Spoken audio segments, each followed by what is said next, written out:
C'est fou ce que le temps file. 15 ans. Depuis que Nicolas Ritter vient me voir un jour pour me dire « Mamie Michel, nous aimerions que tu sois la marraine d'un nouveau collectif qui s'appelle le Collectif Arc-en-Ciel. » When I was younger, I always thought that our government will change the world.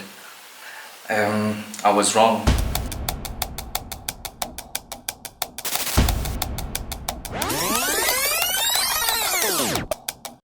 Nous sommes en 2005. Cela faisait déjà 15 ans que l'homosexualité a été rayée de la liste des maladies mentales par l'OMS. Quand j'avais 18 ans, j'aurais été bien content d'avoir une association à Maurice qui puisse m'écouter. À l'île Maurice, la communauté LGBT est invisible. Elle se cache, elle se sent seule, épiée, stigmatisée. Elle a peur. À Sydney pour le Mardi Gras et j'ai vu cette parade juste hallucinante où les parents défilent avec des pancartes fiers de mon fils homosexuel, où je voyais des partis politiques défiler, des corporations comme les policiers, les maîtres nageurs, les sauveteurs, les vétérinaires gays, enfin c'était absolument fantastique quoi. Et ça me suis dit, un jour il faut qu'on fasse ça à Maurice. J'étais en éveil et suite à une remarque un peu homophobe de quelqu'un qui habite juste là, je me suis dit ton devoir c'est de prendre contact et de réagir.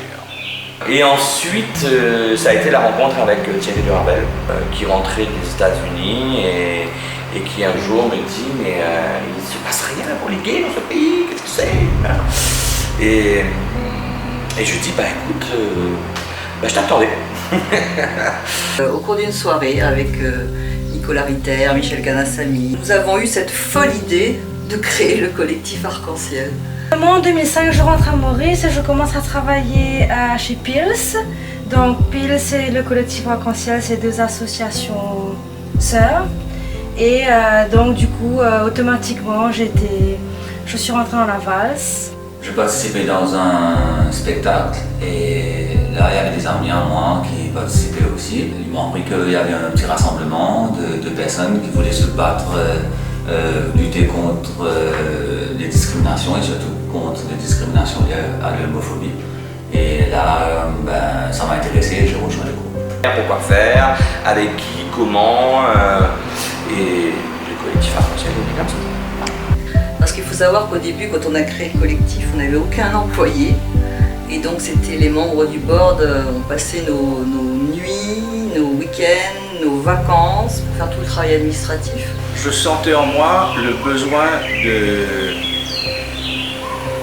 de venir en aide à des gens qui étaient en difficulté. Moi, je n'étais pas en difficulté. Nous, on se rendait compte qu'on vivait dans un milieu qui était privilégié, où on pouvait être et vivre en étant ce qu'on était de façon tout à fait libre. Mais on se rendait bien compte que ce n'était pas le cas de la majorité des gens dans le pays. Et donc, notre but, c'était justement de donner une visibilité et de dire que maintenant, non, on arrête d'avoir peur et de se cacher, qu'on va être au grand jour et qu'on va revendiquer notre place et notre droit dans la société. Un groupe de Mauriciens, porté par Nicolas Ritter, décide de faire le grand saut. Un pari impossible pour certains, une marche des fiertés. Donc on a fait la marche à Roseville, c'est pour ça que les premières années, la marche était toujours à Roseville, du Plaza au centre-ville. On a travaillé un an sur la première marche. À la première marche, je me souviens en 2005, qui était quelque chose d'extraordinaire à mes yeux parce que je rentrais à peine à Maurice et pour moi c'était quelque chose qui n'était pas possible à Maurice et pourtant... Pour la première fois à l'île Maurice, ils s'affichent publiquement. Certains portent des masques, d'autres le vivent comme une libération. 4e année. 5e femme là. C'est nous la vie. Je pense que c'est un moment important. En 2013, je suis arrivée à Maurice et j'ai fait un stage chez Pils. J'ai entendu parler du collectif qui qu'il recrutait un coordinateur. Ça a été l'expérience la plus intense. Donc, quand je suis arrivée au collectif, je ne suis pas restée longtemps toute seule, heureusement. Sharon est arrivée à grands pas de renfort, donc quelques mois plus tard. Je voulais changer de métier et faire quelque chose qui avait un peu plus de sens. Puis est venue la première campagne donc sur le droit d'exister, le droit d'aimer. Et donc là, ça a marqué un tournant. Donc ça, c'était en 2015, février 2015. On a enchaîné, donc toujours. Donc c'était un trio à cette époque-là, Sharon, Sandrine et donc moi. Et donc on a continué, deuxième campagne, I Love, puis la dernière marche à Roseville. Pareil, I Love, le message de tout le monde. Et là, pour moi, ça avait marqué un tournant. Pour moi, là, on était passé à l'étape supérieure. Présidente en 2015, 2016, 2017. 3 années de folie intense. Donc rien n'a été fait seul. Effectivement, je faisais partie d'une équipe de choc. On nous appelait les drôles de dames, donc Pauline, Sharon et moi. En gros, tout était système D. On avait très peu de moyens, mais on faisait énormément de choses. Des campagnes, des soirées, des événements pour fédérer les gens, du lobbying. Entre les prides, d'avoir vu la transition entre la Pride de Roseville pour ensuite relever le défi, donc un pari impossible, le défi de faire la marche à Port-Louis. Au départ, on pensait que ce serait littéralement impossible, mais finalement, ça s'est fait. On a fait des collaborations avec le Festival de court-métrage, on a fait différentes choses.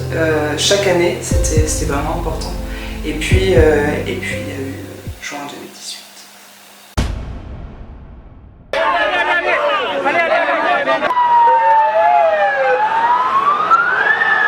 Alors, ce jour-là, pour être franc, c'était un des jours les pires, je dirais, de ma vie, parce que déjà c'était sous ma présidence, mais oublions le fait d'être président, mais juste d'être formant partie de la communauté même. Voyant toute cette violence, cette contre-manifestation, je dirais qu'au fond ça m'a beaucoup affecté et blessé aussi. C'était de la colère, pour moi c'était de la colère, c'était même pas de la tristesse, c'était juste waouh. C'est ça qui est en train de se passer et tout le monde le sait et tout le monde l'espère. 2 ans de cela, où on a vraiment pris une claque dans la gueule avec la contre-marche. Et je crois que c'était important de le préciser parce que c'est vraiment l'année où on a vu le visage de l'obscurantisme à Maurice. Un groupe de personnes qui étaient dans leurs droits par rapport à d'autres qui n'étaient pas dans leurs droits, qui faisaient une manifestation sans permis. Plus la communauté sera visible, et plus elle fera reculer justement les anti, pour être gentil. Et j'espère, on est toujours là, donc ça veut dire qu'il faut toujours se battre, toujours, il y a encore du boulot à faire, il y a encore du chemin à faire pour qu'on arrive à accepter des humains comme vous et moi. Et le collectif, il y aura toujours un besoin en fait d'avoir un collectif pour accompagner les personnes. Parce que justement demain, une personne qui veut sortir du placard et de faire justement ce coming out, il aura besoin d'un accompagnement, de passer par cette phase où il va devoir construire son identité. Il aura toujours besoin d'écoute et le collectif doit toujours être là pour les guider, pour les accompagner dans ce cheminement.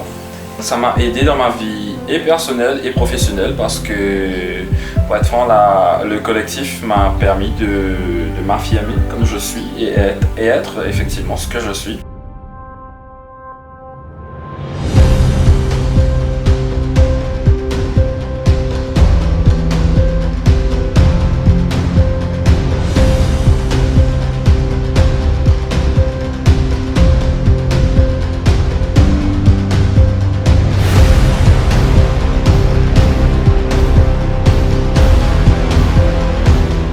Nous là, nous exister. Ces mots retentissent comme un coup de tonnerre pour une île Maurice conservatrice et pas nécessairement prête à accepter cet élan d'amour.